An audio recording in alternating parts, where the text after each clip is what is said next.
আম- আমার জামা কাপড়। শেষ করতে পারল না কথাটা, তার আগেই মাহাথির বলল। আমি ধুয়েছি, কোনো সমস্যা? মাহাথিরের এমন গম্ভীর শান্ত কথার পিছে কিছু বলতে পারল না বিভা, উত্তর দিল। না। গুড, ঘুমাও, আমি আসলে ব্যায়াম করবে। এখন রাখি ফোন, কাজ আছে অনেক। বিভা তাকিয়ে রইল ফোনের দিকে। অদ্ভুত লোক, নিজে থেকেই ফোন দেবে, ফোন দিয়ে জ্ঞান ঝাড়বে, এরপর কাজ দেখিয়ে রেখে দেবে। কোনো মানে হয় এসবের? বিভা নিজের পেটের দিকে তাকিয়ে বলল। তোমার আব্বুকে বলো ভালো হতে, বুঝেছো? নয়তো এই খারাপ লোকের সংসার আমি করব না। অজানা রাগে শরীর রি রি করে উঠল বিভার। গভীর রাত, থেকে থেকে কুকুরের কর্কশ কণ্ঠের ডাক শোনা যাচ্ছে। বিভার ঘুম হঠাৎ করেই ভেঙে গেল। শরীরে যন্ত্রণা অনুভব করে উঠে বসল নিজ থেকে। পিঠে ব্যথা হচ্ছে, পিঠের যন্ত্রণা ক্রমশ নিচের দিকে যাচ্ছে। শরীর অবশ হয়ে আসছে। বিভা জানে 6 মাসে এমন হয়, স্বাভাবিক। তবুও যেন সহ্য হচ্ছে না। মুখ থেকে ব্যথার অস্পষ্ট আওয়াজ বের হতে লাগলো। মাহাথির শুয়েছিল বিভার দিকে ঘুরেই, বিভার পেটে হাত রেখে। ঘুমের মধ্যে মাহাথিরের কেমন যেন লাগলো, হাত দিয়ে বিভাকে পেল না। কানে গেল অস্পষ্ট আওয়াজ। চোখ খুলে বিভাকে এইভাবে বসে থাকতে দেখে ঘুম চোখ থেকে একদম সরে গেল। উঠে বসলো মাহাথির। বিভার চোখের পানি তার চিন্তা বাড়িয়ে দিল। উদ্বিগ্ন উতলা কণ্ঠে বলল। কী হয়েছে বিভা? কোথায় যন্ত্রণা হচ্ছে? বিভা মাহাথিরকে বলতে চাইল না। হাত ছাড়িয়ে নিতে চাইলে মাহাথির আবারও প্রশ্ন করলো। বিভা উত্তর না দিয়ে কুঁকড়ে গেল। মাহাথির এবার নিজের রাগ সামলাতে পারলো না, চেষ্টাও করলো না, ধমক দিল। রাগ তুলো না বিভা, আমাকে বলো কোথায় কষ্ট হচ্ছে, না বললে বুঝবো কিভাবে? ধমক খেয়ে ভীষণ মন খারাপ হলো বিভার। হঠাৎ করেই মিনমিন কণ্ঠে বলল। পিঠে। মাহাথির তাড়াতাড়ি বিভার পিঠে মালিশ করতে লাগলো। হাত দিয়ে মালিশ করে দিতে থাকলো, এতে যদি যন্ত্রণা কমে। মিনিট 15 পরে বিভার কান্না থামলো। মাহাথির তবুও চিন্তামুক্ত হতে পারল না। গুগলে সার্চ করলো এমন ব্যথায় করণীয় কি। সমাধান পেয়ে সেই মোতাবেক বিভার পায়ের নিচে বালিশ রেখে দিল। বিভাকে শুতে বললে বিভা শুলো না, কাতর কণ্ঠে বলল। শুলে বেশি ব্যথা করবে। মাহাথির আর জোর করলো না, নিজে বিভার পেছনে গিয়ে বিভাকে টেনে নিল বুকে। অর্ধ শোয়া হয়ে রইল বিভাকে নিয়ে। বিভাকে প্রশ্ন করলো। কোথায় কষ্ট করছি? বিভা না বোধক উত্তর দিল। ভীষণ আরামে সে পড়ে রইল তার স্বামীর বুকে। মাহাথির বিভাকে এক হাতে জড়িয়ে চোখ বন্ধ করে ফেলল। এভাবেই পার হয়ে গেল বাকি রাত। মাঝে মধ্যে নিজেদের কিছু কাজে নিজের কাছেই নিজেকে বড্ড বোকা মনে হয়। মনে হয় যে এই বোকামিটা হয়তো না করলেও হতো। এইটা তো খুব সাধারণ একটা বিষয়। সে কেন আগে বুঝতে পারল না? বিভার ভাবনাতেও নিজের প্রতি অনুভূতিটা কিছুটা এরকমই। অলস সময়ে সে নিজেকে নিয়ে ভাবনায় মত্ত ছিল। তখন হঠাৎ করেই মনে হলো প্রেগন্যান্সির ব্যাপারে তার এমন খামখেয়ালি করা উচিত হয়নি। 4 মাস পেরিয়ে গেছে, অথচ সে জানলই না যে সে প্রেগনেন্ট। সাধারণ লক্ষণ থেকেও তো বোঝা যায় মেয়েদের শরীরে অতি সাধারণ কিছু ব্যাপার ঘটে থাকে প্রতি মাসে। বিভা সেখান থেকেও বুঝতে পারল না। এরকম না বুঝতে পারার চক্করে পরে যদি বাচ্চাটার কোনো ক্ষতি হয়ে যেত। নিজের অবচেতনেই বুকটা ধক করে উঠল। হাতটা পেটে রেখে ভাবল, সৃষ্টিকর্তা যা করেন ভালোর জন্যই করেন। তাই তো বিভা সময় থাকতে জেনে গিয়েছে, বাচ্চাটার খেয়াল রাখতে পারছে। বিভার সামনে তাকিয়ে দেখল মাহাথির ছোট কাঠের টেবিলের উপর প্লেট রেখে নিজে চেয়ারে বসে ভীষণ মনোযোগের সাথে আপেল ঝুলছে। যেন এর থেকে গুরুত্বপূর্ণ কোনো কাজ এই বিশ্ব ব্রহ্মাণ্ডে নেই। কপালের ভাঁজে কি লোকটাকে বেশি সুন্দর লাগছে। বিভা নিজের লাগায় লাগাম টানল। কিছুক্ষণ বাদেই মাহাথির উঠে এলো প্লেট নিয়ে, বিভার সামনে রেখে বলল। বিভা আচানক প্রশ্ন করে বসল। এত কষ্ট কেন করছেন? মাহাথির বিভার চোখে চোখ রেখে উত্তর দিল। কোথায় কষ্ট করছি? এই যে অফিস থেকে এসে রেস্ট নেওয়া বাদ দিয়ে গোসল সেরেই ফল কাটতে বসেছেন, এটা কষ্ট না? আগে তো অফিস থেকে ফিরে টুকটাক খাবার খেয়ে রেস্ট করতেন। এমন পরিবর্তনের কারণটা কি? এত পরিবর্তন কেন হলেন? পরিবর্তন তো তুমিও হয়েছো বিভা, আমি কিছু বলিনি সেই নিয়ে। আমি তোমার পরিবর্তনকে অ্যাকসেপ্ট করে নিয়েছি, তুমি কেন করছো না? বিভা দমল না, ব্যাকুল কণ্ঠে প্রশ্ন করল। কি জন্য পরিবর্তন হলেন মাহাথির? আমি তো সুন্দর হয়ে যাইনি। এমনও নয় রূপ লাবণ্য বেড়ে গিয়েছে, উল্টো আগে কালো ছিলাম এখন মোটাও হয়ে গিয়েছি। গাল ফুলে গেছে, চুল পড়ছে, আরো জঘন্য হয়ে যাচ্ছি। কালো আমি কি আপনি মানতে পারতেন না? তাহলে এই আমাকে মানার চেষ্টা কেন করছেন? মাহাথির নিশ্চুপ হয়ে চেয়ে রইল বিভার দিকে। এই প্রশ্নের কি উত্তর দেবে সে? সে এত জঘন্য রকমের কাজ করেছে কিভাবে? বিভা বুঝি সারা জীবনই ওর করা নোংরা কাজগুলো নিয়ে ওকে ঠেস দেবে? কেন দেবে? বিভা কি বোঝে না এতে ও নিজের কাছে নিজে কতটা ছোট হয়ে যায়? কষ্ট দেওয়ার কি আর কোনো উপায় ছিল না? মাহাথির কেন গায়ের রং নিয়ে তুচ্ছ তাচ্ছিল্য করার উপায়টাই বেছে নিয়েছিল? মাহাথিরের মনে হলো সে যদি অতীতে গিয়ে নিজের করা ঘৃণ্য কাজ মুছে দিয়ে আসতে পারতো তবে বেশ হতো, সাথে বিভার মাথায় ঘোরা মুহূর্তগুলোও মুছে দিত। একদম অস্তিত্ব বিলীন যাকে বলে। মাহাথিরের মনে হলো পেন্সিল ভীষণ ভাগ্যবান একটা বস্তু, কারণ তার ভুল মোছার জন্য রাবার আছে। অথচ মানুষের ভুল মোছার জন্য এই এত বড় পৃথিবীতে কিছুই নেই। মাহাথির বিভার পাশে বসলো, হাত উঠিয়ে বিভার বেরিয়ে পড়া চুলগুলো কানের পিঠে গুজে দিয়ে বলল, এখন আমি হাজার কিছু বললেও আমার বলে দেওয়া কথা ফিরিয়ে নিতে পারবো না, আর না ফিরিয়ে নিতে পারবো তোমার পাওয়া কষ্টগুলো। তবুও এতটুকু বলতে পারি, তুমি যেমন তেমনভাবেই তোমাকে ভালোবাসি বিভা। এই মোটা হয়ে যাওয়া, চুল পড়া তোমাকে আরও সুন্দর করে দিচ্ছে। তোমাকে জঘন্য নয়, তোমার মধ্যে আমার সন্তানের মা মা ভাবটা নিয়ে আসছে। বুক উঁচু করে এক বড় শ্বাস ছাড়লো মাহাথির, সাথে বলল, অনুভূতি অদ্ভুত একটা ব্যাপার। বিভা। আগে অনুভূতি ছিল না, তাই তুমি রূপ লাবণ্যে পরিপূর্ণ থাকলেও তোমাকে মানতে পারতাম না, অন্য দোষ খুঁজে নিতাম। এখন অনুভূতি আছে, তাই এখন তুমি যেমনই হও না কেন, তুমি আমার কাছে সবচেয়ে সুন্দরী নারী, আমার বউ, আমার মাহাতিমের আম্মু। বিভা এতক্ষণ যাবৎ মাহাথিরের হাতের দিকে তাকিয়েছিল। মাহাথিরের এমন কথায় চোখ তুলে তাকালো মাহাথিরের চোখের মণিতে, নিজের দৃষ্টি রাখলো। বিমূঢ় হয়ে চেয়ে রইল কিছুক্ষণ, মাথাটা ঘুরিয়ে উঠল।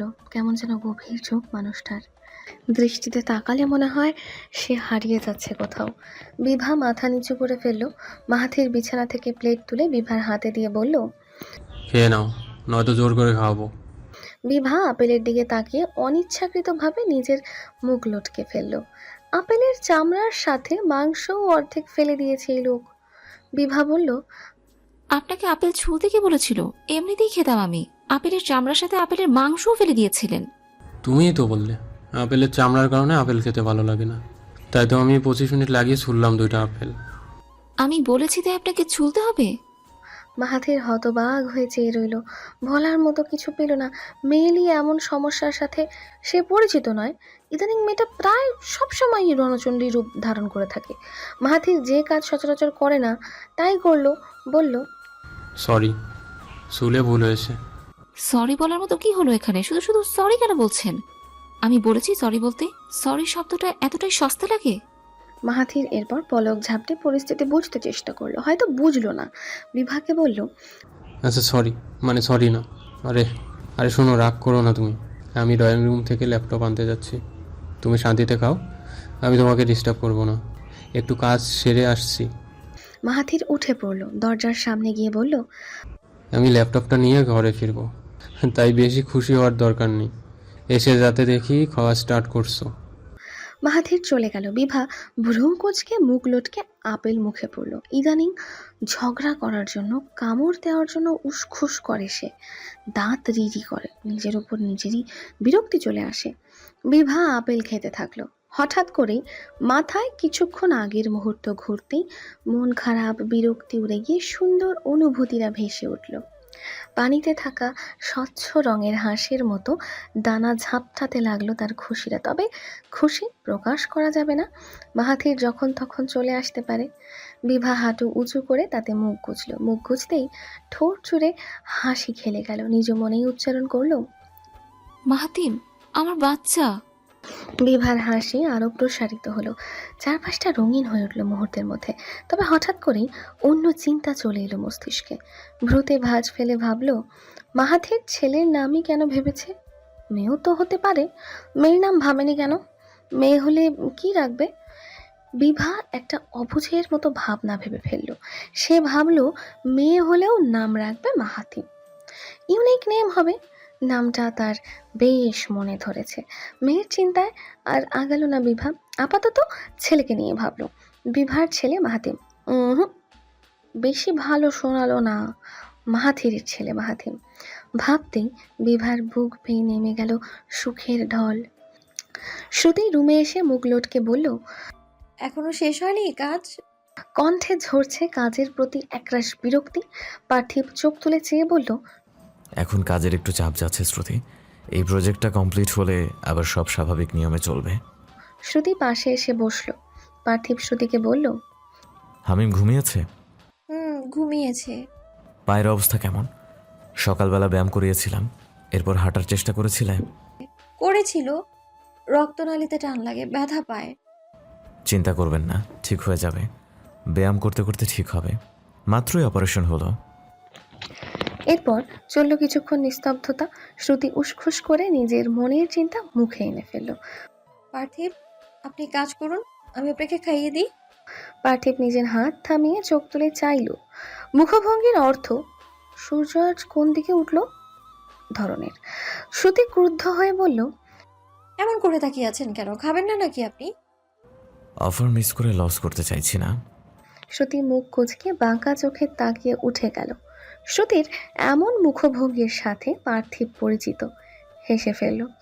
পার্থিবকে চমকের উপর রেখে সত্যি শ্রুতি খাবার এনে মুখে তুলে খাইয়ে দিতে লাগলো।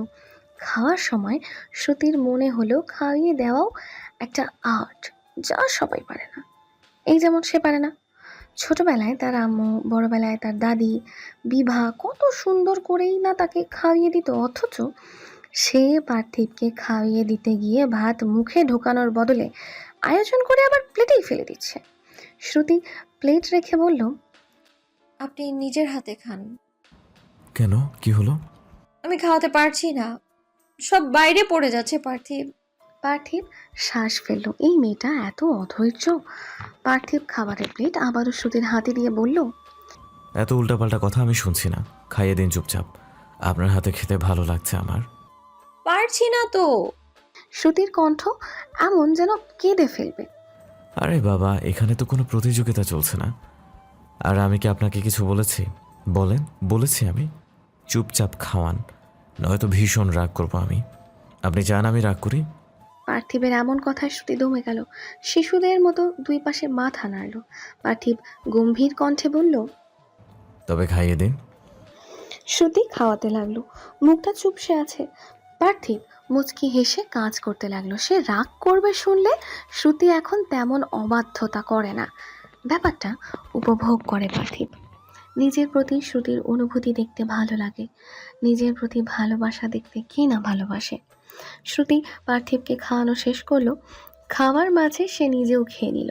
পার্থিবকে আরো একটু অবাকের উচ্চ ধাপে বসিয়ে নিজের হাতে ঠোঁট মুছিয়ে দিল। পাশে বসে পানি খাওয়াতে গেলেই পার্থিবের মাথায় চাপলো শ্রুতিকে একটু বিরক্ত করা যাক। পার্থিব শ্রুতির হাতে পানি খেলো। খাওয়া শেষে শ্রুতির ওড়নায় নিজের ঠোঁট মুছল। মুহূর্তটা এত সুন্দর, তৃপ্তিদায়ক লাগলো তার নিজের কাছে, যা ভাষাতীত। এরপর পার্থিব মুচকি হেসে বলল, আপনাকে অনেক কষ্ট করতে হলো শ্রুতি। আপনার এই এত কষ্ট দেখে ভীষণ খারাপ লাগছে। শ্রুতি তাকিয়ে আছে, যার অর্থ হঠাৎ কি শুরু করলো আবার লোকটা। পার্থিব বলল, আমার আরেকটা বউ থাকলে আপনাকে এত কষ্ট করতে হতো না। আপনি খাইয়ে দিতেন, আরেকজন পানি খাইয়ে দিত, এতে আপনারও কষ্ট কম হতো, আর আমিও উপভোগ করতাম দুই বউয়ের যত্ন। আমার আরেকটা বউ। শব্দগুলো বিষের মতো বাজলো শ্রুতির কানে। তবুও বলল, কে বলেছে যত্ন করতো? সব বউরা এত যত্ন করে না। সেই বউ এসে আপনার এমন বজ্জাতগিরি দেখে আপনাকে শলা দিয়ে পিটাতো, অসভ্য লোক। শ্রুতি জানে পার্থিব মজা করছে, তবুও মজাকে মজা হিসেবে নিতে পারল না। সে রেগে উঠল। পার্থিব আগুনে ঘি ঢেলে বলল, অ্যারেঞ্জ ম্যারেজ করলে পিটালে পিটাতেও পারে। উদাহরণস্বরূপ, আপনাকে অ্যারেঞ্জ ম্যারেজে বিয়ে করেছি, সারাদিন তিতা করালার মতো ব্যবহার পাই। শ্রুতি পার্থিবকে শেষ করতে না দিয়ে অবাক হয়ে বলে উঠল, এতক্ষণ ভোরে আমি খাওয়ালাম কাকে? একদিন খাওয়ালে বুঝি সারা বছরের ব্যবহার মিথ্যে হয়ে যায়। যা বলছিলাম, বিয়ে করবো লাভ ম্যারেজ, দেখে শুনে, একদম লাভিং কেয়ারিং একটা বউ। কেমন হবে? শ্রুতি এদিক ওদিক তাকাতে লাগলো। সামনের বোতল তুলে মুখ লাগাতে লাগলো যেন সে খুব ব্যস্ত। পার্থিব মুখ এগিয়ে বলল, বললেন না তো শ্রুতি, কেমন হবে? ভালো হবে।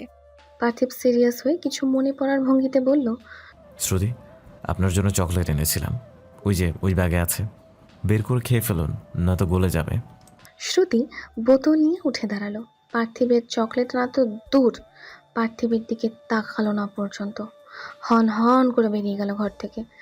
পার্থিব নিচেই বোকা হয়ে রইল, বোকা চোখে চেয়ে রইল শ্রুতির যাওয়ার পানে। পেরিয়ে গেছে আরও কিছুদিন। আজ মাহাথির বিভাকে নিয়ে হসপিটালে যাবে চেক আপ করাতে। বিভা ঢিলে ঢালা জামা পরে তৈরি হয়ে নিল। মাহাথির ড্রয়িং রুমে বসা ছিল। বিভা বের হতেই দুজনে বেরিয়ে পড়ল। হাসিনা বারবার বলল বিভাকে সাবধানে নিয়ে যেতে। সিঁড়িতে দিয়ে নামার সময় মাহাথির বিভার হাত ধরে রাখলো ভীষণ শক্ত করে। বিভা ছাড়াতে চাইলেও বিশেষ লাভ হলো না। বিভা বাইরে আসতেই সামনে একটা মাইক্রো দেখে তার থেকে দূরে গিয়ে দাঁড়ালো, যার অর্থ মাহাথির গাড়ি ঠিক করলে উঠবে। মাহাথির বিভার হাত টেনে বলল, বিভা, ওদিকে যাচ্ছ কেন? আসো, গাড়িতে ঢোকো। বিভা হালকা ভাঁজ ফেললো কপালে, বলল, কোথায় গাড়ি? মাহাথির সামনের গাড়িটা দেখিয়ে বলল। এই যে তোমার সামনেই তো, আসো। বিভা হতবিহ্বল হয়ে পড়ল। ব্যাপারটা বুঝে আসতে আচম্বিত প্রশ্ন ছুড়ে দিল। আপনি উবার কেন ডেকেছেন? বিভার কণ্ঠ শুনে মনে হলো মাহাথির মারাত্মক কোনো অপরাধ করে ফেলেছে, যার জন্য সে এইভাবে কৈফিয়ত চাইছে। মাহাথির চাইল না নিজের যত্নের কথা প্রকাশ করতে, শান্ত কণ্ঠে বলল, বিভা, চুপচাপ আসো, এত প্রশ্ন ভালো নয়। আগে বলুন আপনি উবার কেন ডেকেছেন? বিভার জেদি কণ্ঠে মাহাথির দমে গেল। বুঝলো উত্তর না পাওয়া পর্যন্ত এমে নড়বে না। বলল, তোমার এই অবস্থায় রিক্সা সিএনজি সেফ না বিভা, জার্কিতে কষ্ট হবে, তাই উবার। তাই বলে উবার ডাকবেন? টাকা বেশি হয়ে গেছে, চলে যেতাম বাসে। এখন যে 100 টাকার ভাড়া 500 যাবে। বিভার এমন কথায় মাহাথির চুপ করে তাকিয়ে রইল বিভার দিকে। যতদূর সে জানে আমিন শিকদার ভালো না হলেও বিভা শ্রুতি হামিন বেশ আরাম আয়েশে মানুষ হয়েছে। এসি বাড়ি, এসি গাড়িতে বেড়ে ওঠা ওদের, সেখানে সে এইসব কিছুই দিতে পারেনি বিভাকে। উল্টো তার বাড়ি এসে বিভা নিজে থেকে কাজ করে কষ্ট করে, আর আজ যখন সুবিধার জন্য উবার ডাকলো তাও মেয়েটা মানতে চাইছে না। স্বামী টাকার হিসাব করছে। মেয়েরা বুঝি এমনই হয়? সব মেয়ে এমন হয় না। যারা আদর্শ মেয়ে বউ, তারাই কেবল এমন হয়। স্বামীর অবস্থাকে সম্মান করে, স্বামীর ইনকামে সন্তুষ্ট থাকে। মাহাথির নিজে বিভার থেকে বিভার অজান্তেই এমন সম্মান পেয়ে আপ্লুত হলো। বিভার প্রতিও তার শ্রদ্ধা বেড়ে গেল বহুগুণ। তবুও এই মুহূর্তে সেই ঠিক বিভার কথায় নাচলে হবে না, তাই বিভাকে জোর করে গাড়িতে উঠিয়ে দিল মাহাথির। বিভা থম ধরে মুখ কুঁচকে বাইরে তাকিয়ে রইল, তাকাবে না সে মাহাথিরের দিকে। গাড়ির ভেতর বসে বসে ঢাকার জ্যামকে কয়েক দফায় খারাপ কথা বলল মাহাথির। হসপিটালটা এমনিতেই কিছুটা দূরে, তার উপর এত জ্যাম। আদৌ আজকে পৌঁছাতে পারবে কিনা কে জানে। বিভার মুখ দেখার চেষ্টা করলো, মেয়েটা কাঁধে ঘুমিয়ে আছে। এসির মধ্যেও কপালে ঘাম দেখে ভীষণ মায়া হলো। মাহাথির নিজের টিস্যু দিয়ে মুছে দিতে লাগলো কপাল। বিভা পিট পিট করে চোখ খুলে নিজের অবস্থান বুঝলো, বুঝতেই বিদ্যুৎ বেগে সরে গেল। মাহাথির বিভার দিকে তাকিয়ে বোঝার চেষ্টা করলো যে কি হলো। বিভা বসে হাত দিয়ে গলা মুখের ঘাম মোছার চেষ্টা করলো, ভীষণ গরম লাগছে তার। বিভা মাথা হেলিয়ে দিল জানালায়। মাহাথির বলল, কাঁধে মাথা রেখে শো, আরাম পাবে। আপনার কাঁধে আমি মাথা রাখবো না মাহাথির। কেন? এমনিতেই কোনো কারণ নেই, আমার ভালো লাগে না। মাহাথির আহত দৃষ্টিতে চেয়ে রইল বিভার দিকে। চাইলেই সে জোর করতে পারে, তবে করছে না, করলে বিভা বিরক্ত হবে, আর সেটা দেখে মাহাথিরের ক্ষত বিক্ষত মন আরো ক্ষত বিক্ষত হবে। মাহাথিরের মনে পড়ল বাসে বিভা একবার তার কাঁধে মাথা রাখতে চেয়েছিল বলে সে সরিয়ে দিয়েছিল, আর আজ কিনা বিভার মাথা নিজের কাঁধে রাখানোর জন্য মনটা আনচান করছে। সময় আসলে সবকিছুই মানুষকে ফিরিয়ে দেয়, অবহেলা, ভালোবাসা, সব। সময় কারোর ঋণ রাখে না। মাহাথির মাথা নিচু করে দীর্ঘশ্বাস ছাড়ল। বিভার মলিন মুখের দিকে চেয়ে ভাবল, এই অভিমানের অন্ত কোথায়? মনের পরিবর্তন কেবল মানুষের নয়, দিনেরও হয়। তাই তো দিনের বিভিন্ন সময়ে বিভিন্ন অনুভূতির সাথে সাক্ষাৎ হয়ে যায়। ভোর যেমন তার স্নিগ্ধ আলোয় স্নান করায়, সকাল দুপুরের মধ্যভাগ তেমন সূর্যের রণচণ্ডী রূপের দর্শন করায়। দুপুর যেমন শুনশান নীরবতায় কাটে, সন্ধে তেমনি নিঃসঙ্গ করে তোলে। সে এক ভয়াবহ নিঃসঙ্গতা। সন্ধ্যাবেলার কাজেই বুঝি মন খারাপ করিয়ে দেওয়া। কেমন একলা একলা অনুভব হয় সবার। মনে হয় চারিদিকে কেউ নেই, কোথাও নেই, কিছু করার নেই। অকারণেই ইচ্ছে করে বাসা ছেড়ে দূরে কোথাও চলে যেতে, এক অচেনা অজানা জায়গায় ঘর বানাতে, আর সেখানেই নিজের ইচ্ছে মতো কাজ করে মন ভালো করতে। নিঃসঙ্গতার সময় নিজের মনের কথা যদি কাউকে বলা যেত তবে হালকা হওয়া যেত, কিন্তু নিঃসঙ্গতায় আমরা ভাবি সব আজ খুবই অবান্তর কথা। অবান্তর কথা যাকে তাকে বলা যায় না। গল্পের পরের পর্বগুলো দেখার জন্য চ্যানেলটি সাবস্ক্রাইব করে সঙ্গেই থাকুন। ধন্যবাদ।